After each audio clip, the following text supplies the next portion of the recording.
ഭാര്യയുടെ ചികിത്സയ്ക്കായി പണം ആവശ്യപ്പെട്ട് ബാങ്കിലെത്തിയ സാബുവിനോട് കട്ടപ്പന റൂറൽ ഡെവലപ്മെന്റ് ബാങ്ക് അധികൃതർ അപമര്യാദയായി പെരുമാറുകയും കയ്യേറ്റത്തിന് മുതിരുകയുമായിരുന്നു. ഇക്കാര്യങ്ങൾ വിശദീകരിക്കാൻ വിളിച്ചപ്പോഴാണ് മുൻ CPM ഏരിയ സെക്രട്ടറി കൂടിയായ VR സജി ഭീഷണിപ്പെടുത്തിയത്. എന്റെ സഹാവേ വിഷയമൊന്നും മാറ്റണ്ട, നമ്മൾ പറഞ്ഞിട്ട് മിണ്ടാതിരിക്കുന്നതാണ്. നിങ്ങൾ അടി മേടിക്കേണ്ട സമയം കഴിഞ്ഞിരിക്കുക. എന്റെ പൊന്നു സഹോദരനെ കൊന്നു. നിങ്ങൾക്ക് പണി അറിയത്തില്ല കേട്ടാ.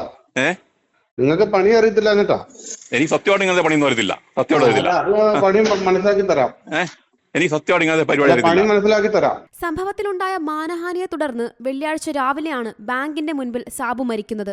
സാബുവിനെയും കുടുംബത്തെയും ബാങ്ക് അധികൃതർ ഏറെ ദ്രോഹിച്ചിരുന്നതായി ഭാര്യ മേരിക്കുട്ടി വെളിപ്പെടുത്തി. ലഭിക്കാനുള്ള നിക്ഷേപ തുക ആവശ്യപ്പെട്ടപ്പോൾ പലതവണ ജീവനക്കാരും VR സജിയും ഭീഷണി മുഴക്കിയെന്നും മേരിക്കുട്ടി പ്രതികരിച്ചു. നിന്റെ പേര് കേസൊന്നും കൊടുക്കുന്നതിന് നിന്നെ എനിക്കറിയാം. ഇങ്ങനെ എന്നോട് പറഞ്ഞത് നിന്നെ എനിക്കറിയാം, നിനക്കിട്ട് ഞാൻ പണി വെച്ചിട്ടുണ്ടെന്ന് പറഞ്ഞു. അന്നേരം താവ് വന്നിട്ട് എന്നെ വിളിച്ചേച്ച് പറഞ്ഞു, ഇങ്ങനെയൊക്കെ അടി പ്രശ്നങ്ങള്, ഇത് നമുക്ക് ഈ പൈസ കിട്ടുന്ന ലക്ഷണമില്ല, ഇനി ഒരു 15 ലക്ഷം രൂപ അടുത്ത് കിട്ടാനാണ് ഞങ്ങൾക്ക്. അതേസമയം പാർട്ടി സാബുവിന്റെ കുടുംബത്തിനൊപ്പമാണെന്ന് CPM കട്ടപ്പന ഏരിയ കമ്മിറ്റി വിശദീകരിച്ചു. മുൻ ബാങ്ക് പ്രസിഡന്റും മുൻ ഏരിയ സെക്രട്ടറിയുമായ VR സജി ഭരണസമിതി അംഗമെന്ന നിലയിലാണ് സാബുവിനോട് സംസാരിച്ചതെന്നായിരുന്നു CPM Kattappana area secretary Mathew ജോർജിന്റെ പ്രതികരണം.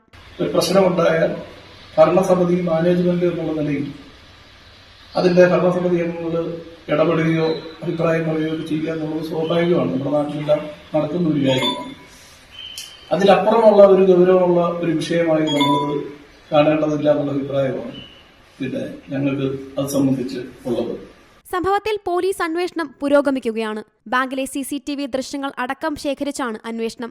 അതേസമയം സാബുവിന്റെ ഭാര്യയുടെ മൊഴി വീട്ടിലെത്തി പോലീസ് രേഖപ്പെടുത്തിയിട്ടുണ്ട്. വിഷയത്തിൽ ജീവനക്കാരുടെയും മൊഴി രേഖപ്പെടുത്തുമെന്ന് വ്യക്തമാക്കിയ കട്ടപ്പന SHO TS മുരുകൻ ആവശ്യമെങ്കിൽ കേസെടുക്കുമെന്നും പറഞ്ഞു. ഇതിനെ ബേസ് കൊണ്ട് കൂടുതൽ അന്വേഷണം നടത്തി ഇവരെ പറയുന്ന ബാങ്കിൽ കിട്ടുന്ന പണവും അവരുടെ സാമ്പത്തിക ഇടപാടുകളെല്ലാം അന്വേഷണം CCTV ദൃശ്യങ്ങളെല്ലാം ശേഖരിച്ചതിന് ശേഷം കൃത്യമായ നടപടികൾ. C Malayalam news, Idukki. ഏറ്റവും പുതിയ വാർത്തകളും വിശേഷങ്ങളും വിരൽത്തുമ്പിലറിയാൻ സി മലയാളം ന്യൂസ് എല്ലാ ഡിജിറ്റൽ പ്ലാറ്റ്ഫോമുകളിലും ലഭ്യം.